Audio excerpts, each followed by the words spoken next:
Harus tegas dari awal dan tegas. Oke, lanjut. Ada lagi? Terus? Iya, jangan Pak sudah jelaskan sedikit seperti itu.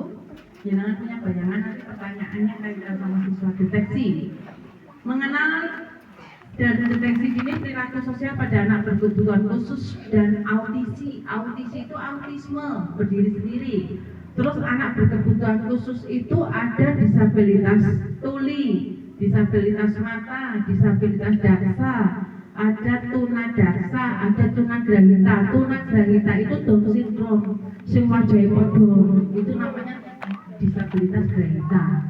Okay? Jadi autisme itu ayu-ayu bagus-bagus, cuman mereka tidak mampu mengelola sosial emosionalnya dan tidak bisa mengatur pola kemampuan menyerap di sini. Jadi kalau kita itu kan punya bagian-bagian sendiri, kita ngatur.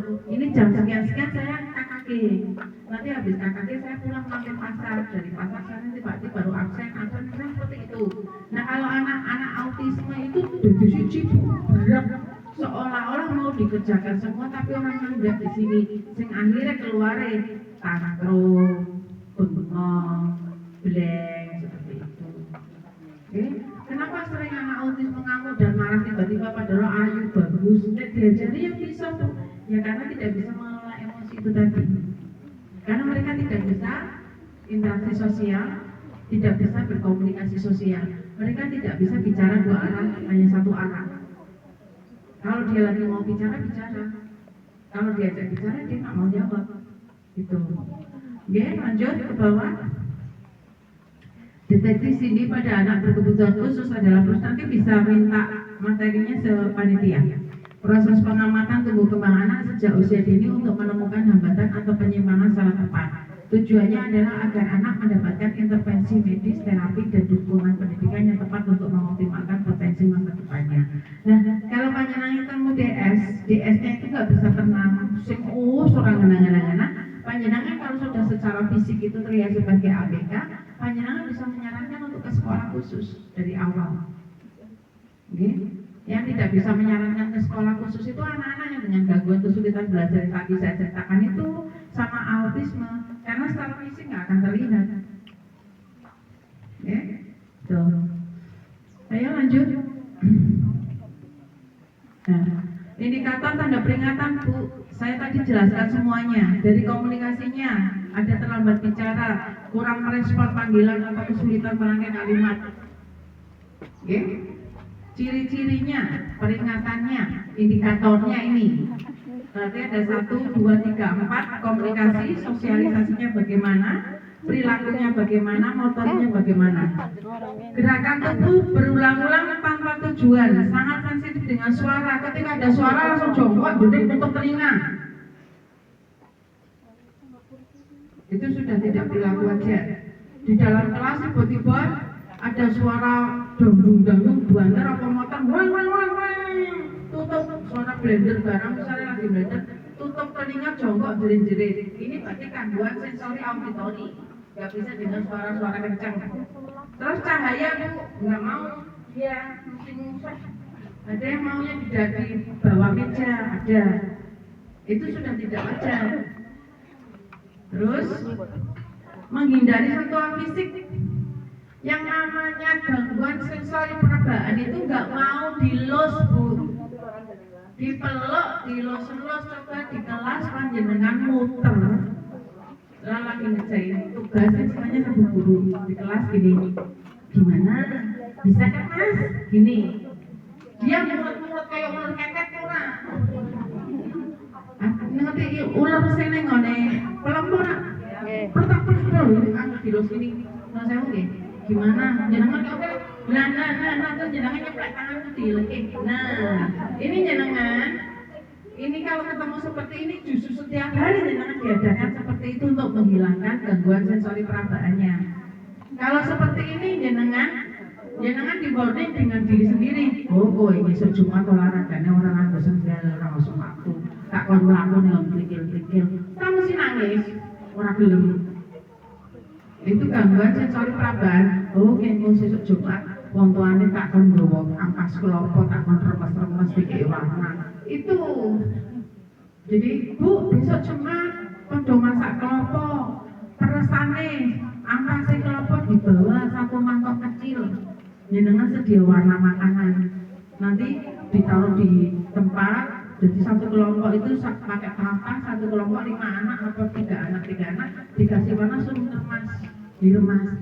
Kalau yang jerit-jerit tidak mau dan menghindar, sithik-sithik dilapi, pun jenengan wis wah iki sing tinggal sing bilangi sensori peragaan. Jadi dilus-lus ini jengkel. Apa meneh dipeluk. Ini jenengan syaratnya bukan satu orang. Jadi keliling pas kerja rapat itu kayak gitu di pesawat sudah bisa, wah pinter ya omongannya kan jangan diganggu itu menggeliat tidak seperti itu. Beda ya sentuhan yang dewasa loh ya. Kalau dewasa sudah dicoba ngomong ya. Perilaku gerakan tubuh berulang-ulang, sensitif pada cahaya, ngamuk, berlebihan, gerakan berulang-ulang contoh di kelas.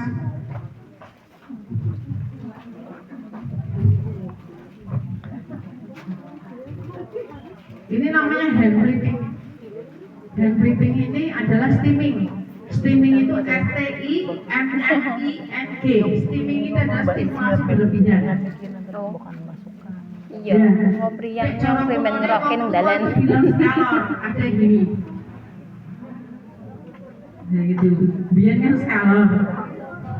Kami tututan. Itu istilah kerennya steaming. Biasanya yang seperti ini. Terus ini kan ada kipas nih. Biasanya kalau ada kipas angin di depannya. Ini ciri-ciri di antara perilaku anak autisi. Di kipas. Terus paling parah lagi bisa menabrakkan dirinya kepada motor yang lewat. Suka semua yang berputar. Jadi motor lewat maju dia menabrak diri. Itu sering kejadian. Makanya anak-anak autisme hiperaktif itu banyak yang ditaruh di rumah, nggak berani dikeluarkan. Karena itu ada fluktuatif itu tiba-tiba lari, tiba-tiba menjerit, tiba-tiba lihat sesuatu benda yang dia suka parani. Jadi seperti ini.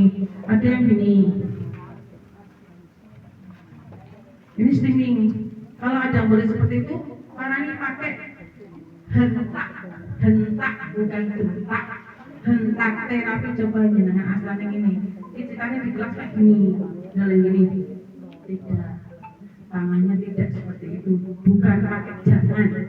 Kalau jangan itu tidak mengedukasi anak. Jangan itu memutuskan, mematahkan motivasi anak, kemampuan anak. Tapi pakai kalimat tidak. Jadi seperti itu. Tidak seperti ini, ya. Jadi bukan saya bukan break. Tapi kayak ini posisi tangan kalau hentak ke anak ini duduk yang bagus. Jadi gini duduknya bagus. Ini nggak ada rasa duduknya bagus. Jadi ini hentak sama anak ini. Jadi bukan gini. Tapi misalnya seperti itu tangannya seperti ini. Nah, Ini lagi kayak gini, tidak gerak-gerak sendiri. Jadi diikuti alasannya. Tidak gerak sendiri tangannya. Duduk bagus, belajar seperti itu. Itu namanya berarti panjenengan sudah memotong stimulasi yang berlebih pada anak. Itu namanya tidak dihentikan. Itu nantinya jadi kelainan. Jadi perilaku menyimpang. Kalau perilaku menyimpang urusannya sudah beda lagi dokternya. Ya, kalau menyimpang. Terus kalau misalnya di kelas lagi ada murek-murek, jadi ada yang selalu nemu barang secukil begitu. Jadi ada yang sering golek-golek, misalnya, nah ini nemu kayak gini, dicukul, boleh ini diambil, golek-golek mana? Itu steaming namanya. Di stop. Pegang apa yang mainan apa? Buang tempat sampah. Tidak boleh dibuang. Ya. Sisa mainan penghapus, ada yang bibit-bibit pensil. Itu semuanya dihentikan. Itu nyanyinya jadi steaming. Oke. motorik kaku saat bergerak atau lambat dalam menguasai keterampilan fisik dasar. Jadi anak-anak ada yang mengkoordinasikan sistem gerakan yang dianggapnya susah sekali bagi mereka, bagi kita mudah. Misalnya jongkok, berdiri, jongkok, berdiri. Ada yang baru paham dan bisa nunggu beberapa hitungan. Kalau coba berdiri, jongkok, berdiri, jongkok, berdiri, jenengan nanti hitung sampai 10. Bingung nggak dia?